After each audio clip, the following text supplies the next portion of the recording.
Yo, all right, this is Read One, and I'm back again for the update. All right, so today I'm going to be talking about the just concluded Headies Awards. Headies Awards is one of the biggest award shows in Nigeria that recognizes artists and all that.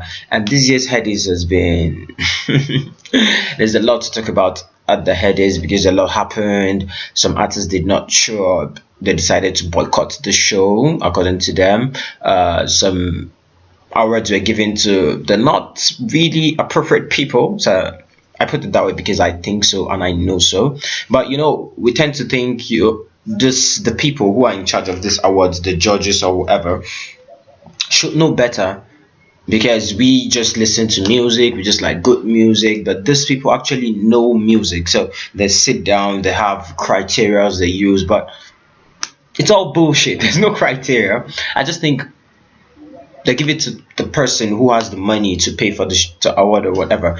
But then this is my own take about the Headies. The Headies has really come to stay in Nigeria.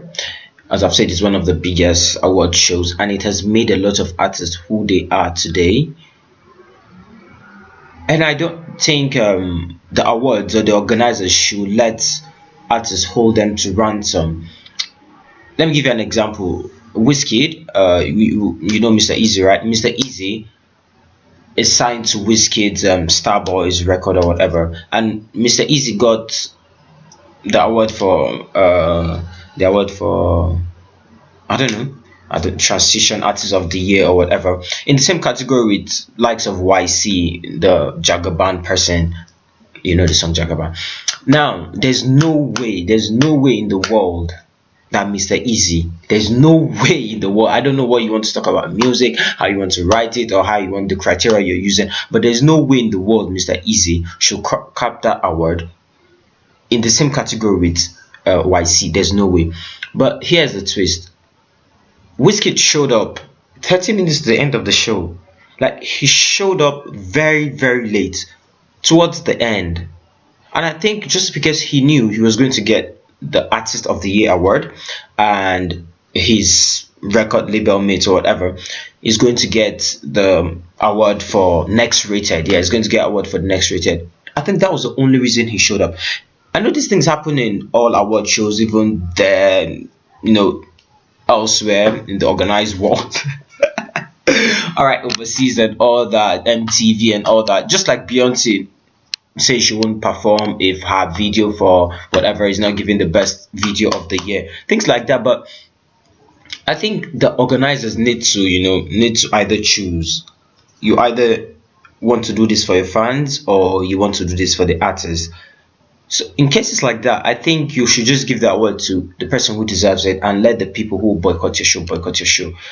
I'm a big fan of Olamide, but I don't know why they did this, but the whole YBNL crew were not around. We're not there. We're not there to be like.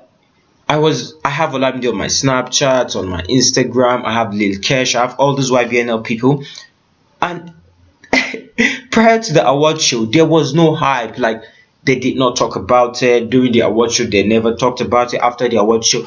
To them, the Headies never existed. Like, they were just chilling. And then for the Maven guys, they were in Cote d'Ivoire, Ivory Coast. Yeah.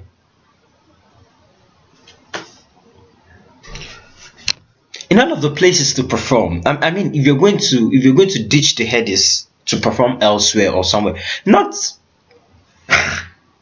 Cote d'Ivoire.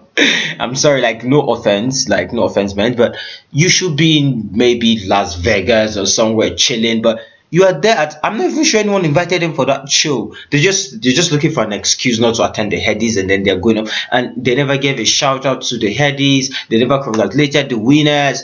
They were just there chilling as if nothing ever happened. See, let me tell you, Headies, you need to actually come back. I was watching a video clip of Headies in 2006. I was watching it here in 2016. That's 10 years after. And I must tell you, the Headies back then of 2006 is actually far better than Headies of now in terms of sound quality, video quality, the presentation, the award, the stage, the settings, and see. forget all what happened during this Headies of this year. I mean, what pissed me off most, and what is still pissing me off up till now, is the stage. You know how like there's the staircase to the main stage.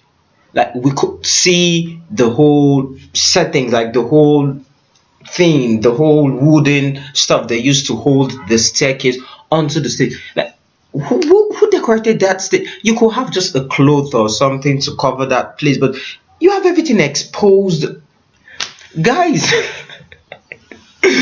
I swear, my God, please. I don't know, but for the organizers of this Headies, I think you guys need to sit down. You need to go back to the drawing table. I mean, what is the drawing table? Okay, I always hear this. You need to go back to the drawing board. Must there always be a board, like go back to the drawing paper or something? Okay, but you need to go back. You need to like find your juice. You need to find your jitsu. You need to find your root. You need to know why you started this award shows in the first place, and then you need to bring the realness back. We should not just sit down and start to predict. See, there's something wrong with this Headies. I'm telling you, there's something wrong. Files is on my Snapchat, Files on my Instagram, Files is everywhere. Files hosted the show, but I'm telling you, prior to the event, Files posted just like 3 to 4 pictures. If you know Files, you know this is irregular. Files is the kind of person who hypes things. He always talks about, and even after the Headies, Files said nothing about the Headies. Like he was just done with it. Maybe he did just for the money. I don't know, but there's just something wrong with this year's Headies. And to the organizers, man, you need to find a way to bring this back. You need to make it very original. You need to do away with I don't know. I know you need money, the economy is hard, and everybody needs rubber, but come on. And if you guys continue like this, I think I might just come up with my own award show. Yeah, I know everyone, you think it's impossible to come up with a big award show, award show that big, but trust me, like I've been thinking of ways. I've been looking for how. I don't have the money, I don't have the contacts, I have nothing, but I have a plan. But it's difficult and it's going to take a long time. But I have a plan to bring back, or to start my own award show. I don't know how I'm going to do it, but I think I'm going to get like the big acts of the industry. I mean, the old people, the not really old people, but those who have stood test of time and that I'm sure are not going nowhere, like the Two Faces, the D'banj, the Weird MCs, the Sasha P, all those people who really started the whole music thing. And I need to get them on a round table to talk to them, to see the reason why they have to come up with a credible award show. So all the kids will just come out and shout, and I'm next rated, I'm the biggest. Like I don't get it. Ill bliss, and I don't know. I'm done. But then, yeah, well done. Yeah, kudos to the organizers, but you guys need to do more. Every year we say you need to do more. Every year we say you need to do more. Like, when will you get things right? Well, it's Read One, and this is just the update. I'm out.